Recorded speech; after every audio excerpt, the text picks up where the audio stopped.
وہ بولتے بولتے خاموش ہو گئی تھی، لیکن ان کے چہرے کے تاثرات یہ بتانے کے لیے کافی تھے کہ جو الفاظ میرے لیے وہ استعمال کرنا چاہ رہی تھیں وہ بالکل بھی مناسب نہیں تھے۔ میں خاموشی سے ان کے سامنے سر جھکا کر کھڑی ہو گئی تھی۔ میں ان کو یہ بھی نہیں بول پائی کہ یہ آپ کی 2 عدد بیٹیوں نے ہی میرے لیے پسند کیا۔ میں بس سر جھکا کر چپ سادھ کر بیٹھ گئی۔ چند پل انہوں نے مجھے گھور کر دیکھا اور پھر سر جھٹک کر بولی، خیر ابھی چلو وہ انتظار کریں گے، اسے کہیں اور بھی جانا ہے۔ یہ کہہ کر وہ میرا ہاتھ تھام کر باہر لے آئی تھی، جبکہ میں اپنے آپ کو نئے قسم کی باتوں کے لیے تیار کر چکی تھی، اور میرے سوچنے کے بالکل ٹھیک مطابق وہ رشتے والی خالہ مجھے دیکھتے ہی شروع ہو گئی تھی۔ ارے بہن، تم نے کہا تھا کہ تمہاری لڑکی سانولی ہے، لیکن یہ تو کالی ہے، میں اس کا رشتہ کیسے کرواؤں؟ آج کل لڑکے والوں کی بہت ڈیمانڈ ہوتی ہے۔ جبکہ میرا دل خون کے آنسو رو رہا تھا، میری آنکھوں میں نمی آ گئی تھی۔ دل چاہتا تھا کہ میں ابھی کے ابھی اپنے آپ کو ختم کر لوں۔ جس اذیت سے میں اس پل گزر رہی تھی یہ میں اور میرا خدا ہی جانتا تھا۔ اچانک ہی وہ عورت مجھے دیکھتے ہوئے چہک کر بولی تھی، ارے بہن، ایک رشتہ ہے میرے پاس، لیکن بس تھوڑا سا سمجھوتا کرنا ہوگا۔ ویسے بھی تمہاری بیٹی اتنی خوبصورت نہیں ہے کہ اس کے لیے کوئی مناسب رشتہ ملے۔ اب جو مل رہا ہے اس میں گزارا کر لینا۔ میری ممی نے فوراً رشتے والی خالہ کا ہاتھ پکڑا اور منت کرتے ہوئے بولی، میں تمہاری ہمیشہ شکر گزار رہوں گی۔ اگر تم نے میری بیٹی کا رشتہ کروا دیا تو میں تمہیں خوش کر دوں گی۔ مجھے بتاؤ کہ وہ رشتہ کیسا ہے؟ امی کی بات سن کر وہ رشتے والی تھوڑی جھینپ گئی تھی اور پھر اپنے پرس سے ایک تصویر نکال کر امی کو دکھاتے ہوئے بولی، ابھی کچھ سال پہلے ہی اس کی بیوی کا انتقال ہوا، بس 2 ہی جوان بچے ہیں، بالکل اکیلا رہتا ہے، بڑی جائیداد کا مالک ہے، تمہاری لڑکی بڑے عیش و عشرت میں رہے گی۔ جبکہ میری امی چہرے پر ہاتھ رکھتے ہوئے بولی تھی، سکینہ بہن، رشتہ مناسب تو ہے لیکن لڑکا عمر میں بہت بڑا ہے۔ میری بیٹی کالی ضرور ہے لیکن عمر میں کافی چھوٹی ہے، میں اس رشتے کے لیے ہاں نہیں کر سکتی، تم کوئی اور رشتہ دکھاؤ۔ وہ کافی سنجیدگی سے بولی تھی، جبکہ میں نے بھی اس تصویر کی طرف تھوڑا اونچا ہو کر دیکھا تھا تو میرا دل دھک سے رہ گیا، میری آنکھوں سے آنسو بہنا شروع ہو گئے۔ میں اپنے آپ پر بہت مشکل سے قابو پا کر وہاں سے اٹھ کر اپنے کمرے کے اندر آ گئی۔ اس تصویر میں کوئی نوجوان یا پھر ادھیڑ عمر آدمی نہیں تھا، بلکہ تقریباً 60 سے بھی زیادہ عمر کا آدمی تھا۔ میں کمرے میں آ کر خوب روئی تھی، میری زندگی میں صرف اور صرف رونا ہی لکھ دیا گیا تھا۔ کافی دیر رونے کے بعد میں نے گہری سانس لی اور آسمان کی طرف دیکھ کر سچے دل سے دعا کی کہ میرے لیے آسانیاں پیدا ہو جائیں، نہیں تو میں اس دنیا میں اپنی زندگی نہیں گزار پاؤں گی، میں جلد ہی اس دنیا سے چلی جاؤں گی۔ وقت دھیرے دھیرے گزرتا چلا گیا تھا۔ وہ رشتے والی خالہ کچھ اس طرح کے ہی رشتے لا رہی تھی، کوئی نہایت غریب یا پھر عمر دراز۔ ان کا کہنا تھا کہ اچھے لڑکوں کو خوبصورت لڑکیاں چاہیے ہوتی ہیں جن کا رنگ گورا ہو، تمہاری لڑکی کی طرح کالا نہ ہو۔ امی آئے دن میری وجہ سے اپنا سر تھام کر بیٹھی ہوئی ہوتی تھی۔ آج میں ان تمام باتوں کو دیکھ کر بری طرح سے پریشان ہو گئی تھی۔ میں کب تک ان تمام چیزوں پر سمجھوتا کرتی؟ میں نے ایک گہری سانس لی اور خاموشی سے امی کے قدموں میں بیٹھ گئی۔ میری بہنیں کچن میں کام کر رہی تھیں۔ مجھے امی کے قدموں میں بیٹھتا دیکھ سب میری طرف متوجہ ہو گئے تھے۔ میں ان کا ہاتھ پکڑتے ہوئے بولی، بس بہت ہو چکا، میں نے بہت سمجھوتا کر لیا، اب مزید اپنی تذلیل برداشت نہیں کروں گی۔ آپ ان دونوں کی شادی کر دیں، اگر ان کے سسرال والے زور دے رہے ہیں تو بے وجہ میری وجہ سے ان کی زندگی کو تباہ نہ کریں۔ مجھے نہیں معلوم کہ میری شادی کب ہوگی، اسی لیے بہتر ہوگا کہ آپ ان دونوں کا سہرا سجائیں۔ مجھے فی الحال بخش دیں۔ میں بہت تکلیف سے بولی تھی، جبکہ میری امی مجھے دیکھتے ہوئے بولی، سماج کیا بولے گا؟ بڑی بیٹی بیٹھی ہوئی ہے اور میں نے 2 چھوٹی کی شادی کر دی۔ تمہیں نہیں معلوم بہت باتیں بنتی ہیں، تمہیں جواب نہیں دینا پڑے گا، لیکن مجھے معاشرے کو جواب دینا پڑے گا۔ میری امی تنک کر بولی تھی، جبکہ میں صاف کوئی سے بول کر اٹھ گئی تھی۔ اگر آپ نے دوبارہ مجھ پر شادی کا دباؤ ڈالا تو ایک بات ہمیشہ میری یاد رکھیے گا، میں بھی آپ ہی کی بیٹی ہوں، اپنے آپ کو ختم کر لوں گی اور آپ لوگ دیکھتے رہ جائیں گے۔ میں اپنی پسند سے شادی کروں گی، جو شخص میری سیرت کو قبول کرے گا میں اسی کی دلہن بنوں گی، اس کے علاوہ میں کسی کو قبول نہیں کروں گی، اور ابھی میرا شادی کرنے کا کوئی ارادہ نہیں ہے۔ اگر آپ نے میرے لیے پرنس بھی ڈھونڈ لیا نا، تب بھی میں کسی سے شادی نہیں کروں گی۔ میں یہ بول کر ٹھہری نہیں تھی، بلکہ غصے سے اپنے کمرے میں آ کر بند ہو گئی تھی۔ آج شاید سالوں کا لاوا میرا پھٹ پڑا تھا۔ اب امی کے چیخنے چلانے کی آواز آ رہی تھی۔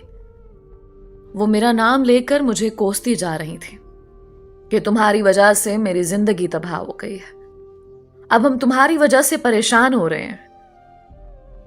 تو اس میں بھی ہماری ہی غلطی ہے، تم نے تو ہماری زندگی کو مشکل میں ڈال دیا ہے۔ نہ جانے کیسے کیسے القابات وہ مجھے بولتی جا رہی تھی، اور میں کان بند کیے ان کی باتیں سن رہی تھی۔ میں وہ سب نہیں سننا چاہتی تھی۔ وہ رات میرے لیے بہت مشکل تھی، میں نے بہت مشکل سے اس رات کو کاٹا تھا۔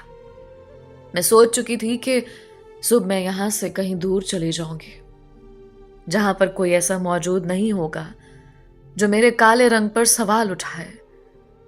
لیکن میں نہیں جانتی تھی کہ میرا یہ قدم میرے لیے کتنی مشکلات کھڑی کرنے والا ہے۔ طلوع آفتاب ہوتے ہی میں نے اپنا سامان باندھ لیا تھا اور میں اپنے کمرے سے آ گئی تھی۔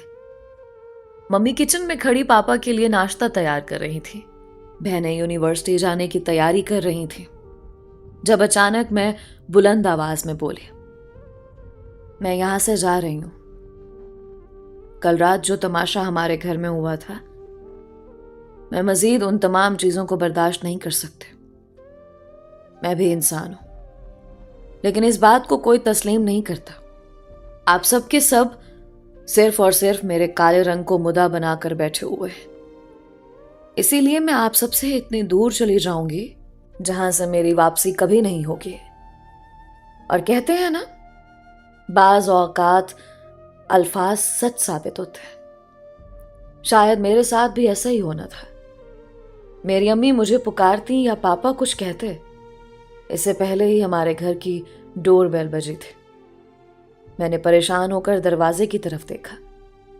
امی مجھے غصے سے گھورتے ہوئے بولی، فی الحال اندر جاؤ، ہم بیٹھ کر تمام معاملات حل کر لیں گے، بے وجہ مجھے پریشان کرنے کی ضرورت نہیں ہے۔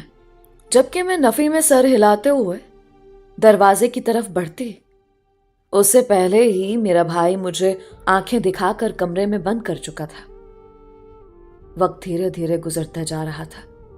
باہر سے کچھ غیر لوگوں کی بات کرنے کی آواز آ رہی تھی، اسی لیے میں اپنی جگہ پر خاموشی سے بیٹھی ہوئی تھی، ورنہ اب تک میں گھر میں شور مچا دیتی۔ میں نے آج سے پہلے کبھی بھی اس طرح کا انداز نہیں اپنایا تھا، بلکہ جب بھی میری ممی مجھے کچھ سناتی تھی یا بہنیں کبھی ذلیل کر رہی ہوتی تھیں تو میں ہمیشہ سر جھکا کر ان کی باتیں برداشت کر لیتی۔ لیکن اب میری بس ہو گئی تھی۔ ایک عورت کو باہر سے بلانا، اس کو کہنا کہ میرے لیے رشتہ لاؤ، اور اس کا مجھے تذلیل کرنا، یہ سب مجھے بالکل بھی گوارا نہیں ہو رہا تھا۔ وقت اور تیزی سے گزرتا چلا گیا۔ تقریباً 2 گھنٹے بعد کمرے کا دروازہ کھلا اور امی پاپا کمرے میں داخل ہوئے۔ ان دونوں کو دیکھتے ہی میں رخ پھیر چکے تھے۔ آج سے پہلے میں نے کبھی اپنے ماں باپ سے ناراضگی ظاہر نہیں کی تھی اور نہ ہی کبھی لاڈ اٹھوائے تھے، ورنہ پہلی اولاد تو ماں باپ کی لاڈلی ہوتی ہے، لیکن مجھے آج تک وہ محبت، وہ پیار کبھی ملا ہی نہیں تھا۔ میرے بابا مجھے دیکھتے ہوئے بولے تھے، بیٹا میری بات سنو، لیکن مجھے ان کی کوئی بات نہیں سننی تھی، اسی لیے میں خاموشی سے اٹھ کر بالکنی میں جانے لگی، جب فوراً میری امی میرے سامنے آ گئی۔ ان کے چہرے پر ایک مسکراہٹ تھی، چہرے کی چمک یہ بتانے کے لیے کافی تھی کہ خبر کافی اچھی ہے۔ وہ مجھے دیکھتے ہوئے بولی، ایک بار ہماری بات تو سن لو، پھر جو تمہارا فیصلہ ہوگا ہمیں منظور ہے۔ اس طرح سے برتاؤ کیوں کر رہی ہو؟ ہم تمہارے ماں باپ ہیں، اگر میں نے تم پر غصہ کر بھی دیا تو میں تمہاری اچھائی کے لیے ایسی باتیں کرتی ہوں۔ جبکہ میں نے حیران ہو کر اپنی ماں کو دیکھا تھا۔ کسی کی ذات کی توہین کرنا ان کی نظر میں اچھائی تھی۔ فی الحال میں نے خاموشی اختیار کر رکھی تھی۔ وہ مجھے دیکھتے ہوئے مزید بولی، تمہارے لیے ایک بہت اچھے گھر سے رشتہ آیا ہے، لڑکے کا نام شاہ نواز فاروقی ہے، کام بہت اچھا ہے، بڑے گھر کا مالک ہے، دعویٰ کرتا ہے کہ تم سے محبت کر بیٹھا ہے، وعدہ کر رہا ہے کہ تمہارے ساتھ وفا نبھائے گا اور اچھی زندگی گزارے گا، تمہیں کبھی بھی کوئی شکایت کا موقع نہیں دے گا۔ میں حیران ہو کر اپنی ممی کو دیکھ رہی تھی کہ وہ کیا بول رہی تھی۔ اچانک ہی انہوں نے پاپا سے موبائل لیا اور میری طرف اس کی تصویر کرتے ہوئے بولی، یہ لڑکا ہے اور تم سے بہت محبت کرتا ہے، اس کا بس نہیں چل رہا تھا کہ وہ ابھی کے ابھی تمہیں رخصت کر کے اپنے ساتھ لے جائے، لیکن ہم نے اسے کہا کہ دنیا داری بھی دیکھنی ہوتی ہے، ہماری طرف سے ہاں ہے، لیکن بس اپنی بچی سے پوچھ لینا چاہتے ہیں۔ جبکہ میں پاپا کے موبائل میں بے یقین نگاہوں سے وہ تصویر دیکھ رہی تھی۔ وہ دیکھنے میں بہت حسین تھا، اس تصویر کے پیچھے ایک بہت بڑا بنگلہ بھی تھا۔ میں دیکھتے ہی سمجھ گئی کہ یہ انسان کافی مالدار ہے۔